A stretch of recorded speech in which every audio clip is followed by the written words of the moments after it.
Olá, pessoal. Esta é a quarta semana do PET volume 3. Nessa semana nós vamos continuar falando daquele assunto que a gente tratou durante toda o volume 3, tá? Que é a fake news. Bom, no nosso último encontro, aprendemos como identificar uma notícia falsa.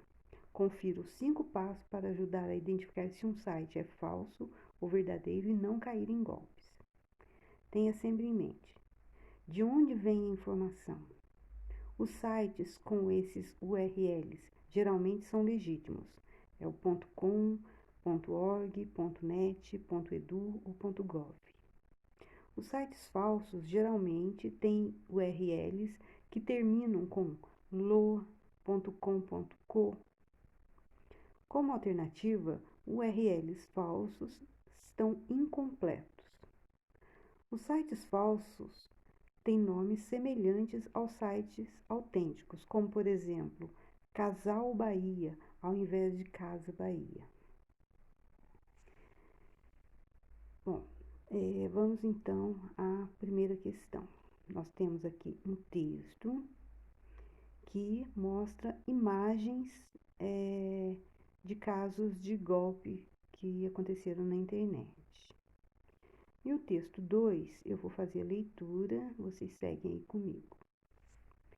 Pesquisa busca pessoas que sofreram golpes pela internet durante pandemia. O objetivo é entender como funciona esse tipo de crime para poder combatê-lo.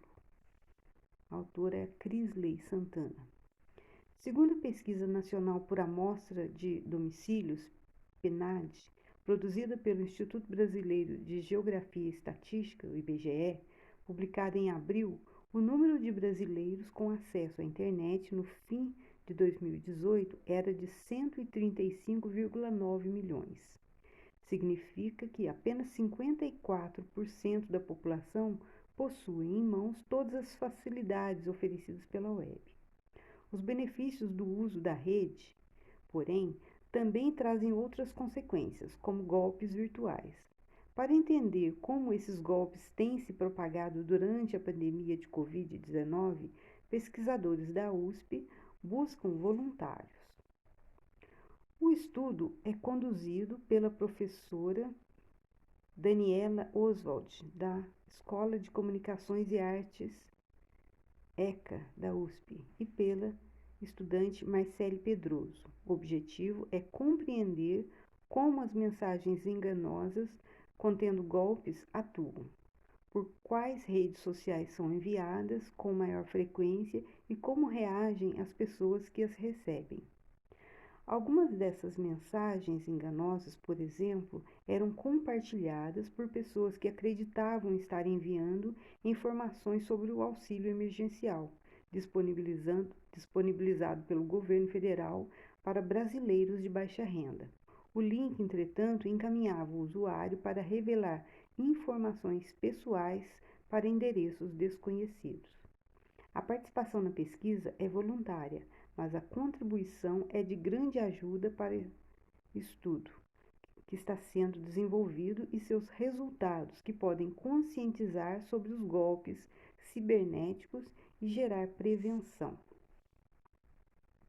Bom, então nós temos aqui o assunto principal dos dois textos é prevenção à Covid-19, fake news durante a pandemia, crimes na internet durante a quarentena ou pesquisas para combate à Covid-19. Então, façam um X na alternativa que vocês acham mais adequada. O objetivo do primeiro texto é conscientizar as pessoas a manterem o isolamento social, alertar as pessoas sobre as fraudes pela internet, vender produtos da Netflix ou promover ações do auxílio emergencial. Questão 3. De acordo com o texto 2, é correto afirmar: 80% da população brasileira tem acesso à internet? A pesquisa é realizada com os estudantes da USP? A participação na pesquisa é voluntária? ou os golpes durante a pandemia têm causado estresse. Questão 4. A afirmativa que não expressa o objetivo do estudo da USP é compreender como as mensagens enganosas contendo golpes atuam, levantar o conteúdo de pessoas, o número de pessoas que receberam o benefício emergencial, verificar como reagem as pessoas que caem nos golpes, ou verificar quais redes sociais são utilizadas com maior frequência para os golpes. E a questão 5, nós temos aqui um pequeno trecho.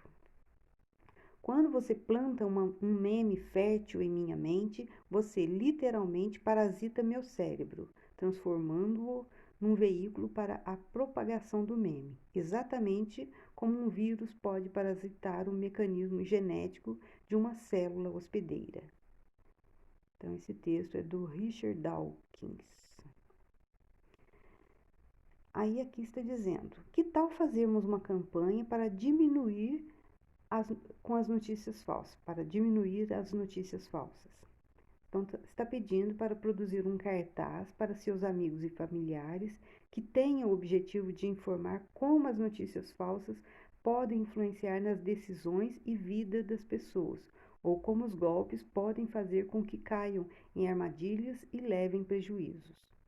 Então, faça a revisão e distribua seu cartaz a seus familiares. Se puder, publique nas redes sociais. Faça parte dessa disseminação e ajude a diminuir as fake news. Bom, gente, olha só. Essa questão eu não vou exigir que vocês façam, tá? Se caso quando a gente voltar, né, a gente pode produzir um cartaz, a gente pode fazer essa atividade aqui, mas eu não vou exigir de vocês não, ok? Então, isso é tudo. Eu vou esperar o envio de vocês